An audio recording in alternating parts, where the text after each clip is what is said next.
No Rio de Janeiro, enquanto Oswaldo Cruz enfrentava a revolta da vacina, o jovem cientista Carlos Chagas estava em La Sance, em Minas Gerais, para combater a malária. E foi ali que Chagas observou que havia um tipo diferente de parasita. Em 1909, ele anunciou a descoberta da doença de Chagas.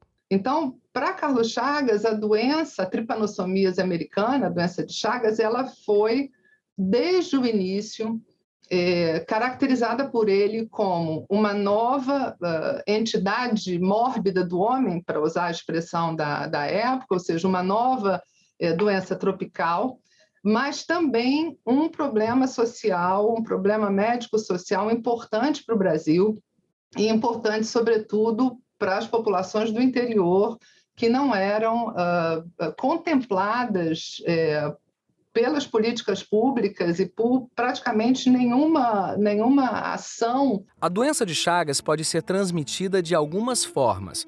Pelo próprio vetor, que é quando a pessoa tem contato com as fezes de triatomíneos infectados, um inseto que a gente conhece como barbeiro. Ainda através da ingestão de alimentos contaminados.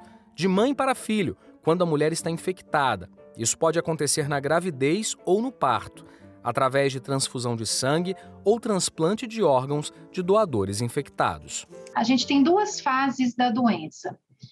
A fase aguda é quando a pessoa, então, ela entra em contato com o Trypanosoma cruzi e aí, a partir de uns 4 dias, mais ou menos, ela já começa a ter alguns sintomas que são muito inespecíficos, do tipo febre, dor, né? Dor de cabeça, dor muscular, enfim, vários tipos de dores e febre persistente, mas que são sintomas inespecíficos.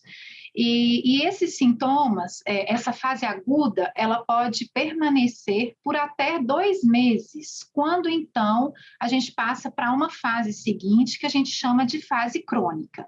Na fase crônica, o parasito ele começa ali se replicar, né, se multiplicar, especialmente no esôfago, no intestino e no coração, que é onde daqui a muito tempo começam a aparecer os sintomas.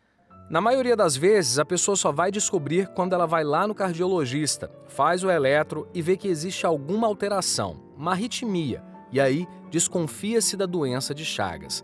Desde a descoberta da doença, já se passaram mais de 110 anos e ainda hoje, as medicações utilizadas no tratamento são as mesmas que foram desenvolvidas nas décadas de 60 e 70 e elas não são recomendadas para todos os casos. Tradicionalmente é uma doença que afeta as populações mais vulneráveis do ponto de vista socioeconômico.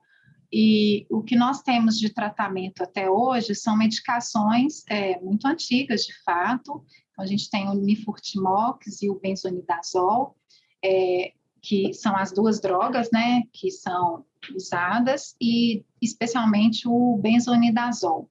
Essas drogas, elas têm algumas dificuldades de uso, né, dos pacientes, porque elas têm efeitos colaterais. Segundo dados da Organização Mundial da Saúde, cerca de 7 milhões de pessoas em todo o mundo estão infectadas pelo parasita Trypanosoma cruzi. O Ministério da Saúde aponta que no Brasil atualmente, pelo menos 1 milhão de pessoas fazem parte dessa estatística. Após uma pressão feita pela sociedade civil, instituições como Médicos Sem Fronteiras, desde 2020, a doença de Chagas passou a fazer parte da Lista Nacional de Notificação Compulsória do Ministério da Saúde. Os profissionais da saúde passaram a notificar a forma crônica da doença.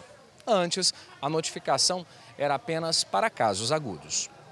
Esse é um passo importante, até para o alcance de dados mais precisos, para que pacientes, principalmente os que sofrem com a doença na fase crônica, tenham políticas públicas adequadas, uma doença do presente que ainda é tratada como um mal do passado.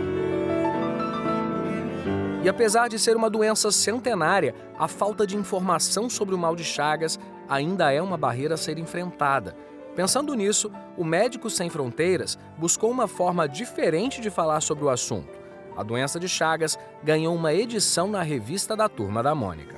Mônica, o Cascão, o Nimbus vão estar ali conversando com pessoas, com a pessoa que tem a doença de Chagas, com médicos que vão estar explicando de forma muito acessível, de forma muito divertida, muito leve, para que as crianças possam entender, né, um pouco mais essa doença que é tão negligenciada, tão esquecida, que para muitos parece ser uma doença do passado, né, na verdade não é. A revistinha vai estar disponível para download no site de Médicos Sem Fronteiras, Brasil, msf.org.br, e as pessoas vão estar nos nossos canais também nas redes sociais, e é só clicar lá, fazer o download e ter acesso e curtir e entrar nessa história junto com a turminha.